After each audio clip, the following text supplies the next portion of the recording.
We are already seeing an end to the woke agenda, all of the corporations pulling out of the woke nonsense because America is fully awake and not woke. You may never find a more perfect encapsulation of how MAGA views the world.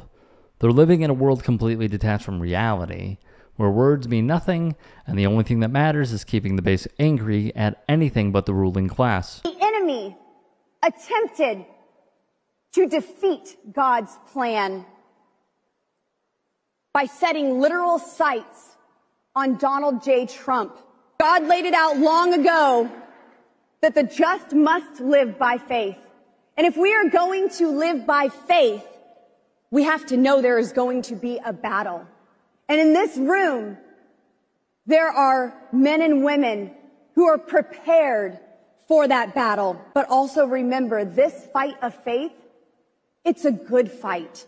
A fight that has already been won from us when Jesus hung on the cross and said, "It is finished." Wielding religion as a weapon and framing the issues plaguing our country as a spiritual fight between good and evil has been a go-to strategy for conservatives for decades to keep their base of support blind from the real perpetrators of their misery, the ultra-rich and the politicians they bribe to keep the racket going. It's hard to put into words how frustrating it is for a goof like Lauren Boebert to have real political power, but comedian Brent Terhune has a few words to share. And hey, just a quick break in the action. You should go subscribe to my new show, The Rick Strom Show. I'm going to be interviewing people from sports, music, journalists, authors, sports doctors. It's going to be fantastic. Please go subscribe. Thank you. Lauren, I just think you're the most beautiful woman in the world. And I know you know that Beetlejuice 2 is coming out this week, and it would just be an honor if I could take you on a date to Beetlejuice 2. And I've taken care of everything. I've got the tickets. You can call me Eddie Money because I got 2 tickets to Paradise, the good seats with the recliners. I stopped at Dollar Tree to get some supplies. I got some pop. Just imagine the impact and notoriety a comedy bit like this would have if a Democratic congressperson posted it instead of a comedian. We saw how effective Tim Walz's weird strategy worked in galvanizing the base and bringing attention to the double standards of the Republicans. But as you know, the DNC couldn't stand insulting them. And the same corporate and wealthy donors that fund the Republicans refusing to meet them where they always want to fight. And I know you like to vape, and I don't know what kind you liked, but I got you a couple different ones. This one is blueberry and ivermectin, and this one is biscuits and gravy and ivermectin. If you don't already, please follow and support Brent Terhune's work because he has the smoke for the Republican Party that we need to see a lot more of if we want to dig ourselves out of the hole our country is currently in. That's not it. Somebody said this is that looks like the cool kids table, and I say it looks like guys who would definitely support the purge table, all 6 of them.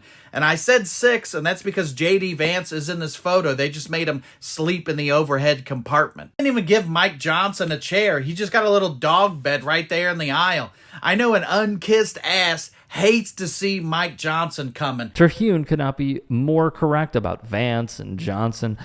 Though they're committed to the MAGA movement and the disastrous policies that come along with it, they're much more committed to furthering their own careers and exploiting the benefits that come along with being morally bankrupt sellouts. This whole table looks like they tip $100 bills, but when you get closer, it's those fake bills with Bible verses on it. Shout out to Mike for that as well. It's hard to tell, but Elon Musk is actually wearing a shirt that says Occupy Mars, which is exactly what Donald Trump hopes for anytime Elon is around. Occupy any space but mine. Go be awkward somewhere else. It's going to be equally terrifying and fascinating to see how Elon Musk's shadow presidency plays out in the coming months, because if there's anything we know about Trump, it's that he's absurdly insecure and his ego and public facade take precedence over everything else. And the more Elon meddles in Trump's presidency, more of Trump's insecurities will rise. We're already seeing reports that their relationship is straining, but you're delusional if you didn't expect something like this to happen.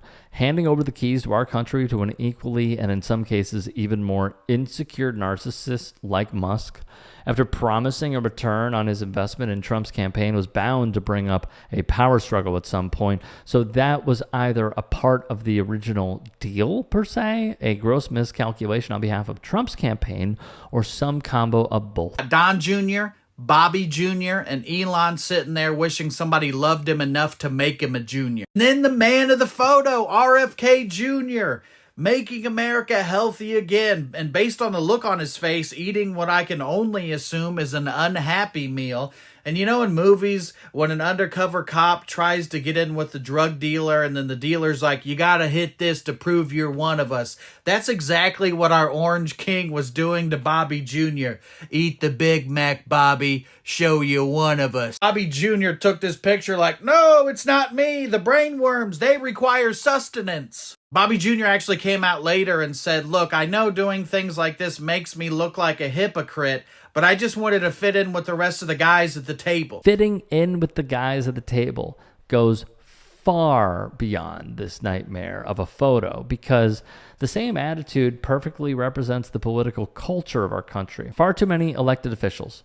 Governing isn't about serving the people who voted you into office and working on their behalf to improve their lives, but rather a career opportunity to not only enrich yourself, but obtain power and influence by cozying up to the donors, corporations, lobbyists, party operatives, business moguls, and anyone else who could help you later down the line. Just look at the revolving door between Congress, lobbying firms, legacy media outlets, think tanks, and massive corporations to see the connections plain as day. Going back as far as 1998, Open Secrets has tracked and reported on former government employees, from entry-level bureaucrats and congressional staffers to top agency officials and former members of Congress, who have left the government to work for lobbying firms fighting for the interests of specific corporations and industries, calling them revolvers. As you can see, the connections run deep and are pervasive in every business industry. That's what fitting in with the guys at the table is really all about. Trying to break your way into the exclusive club of people who protect that club with their lives.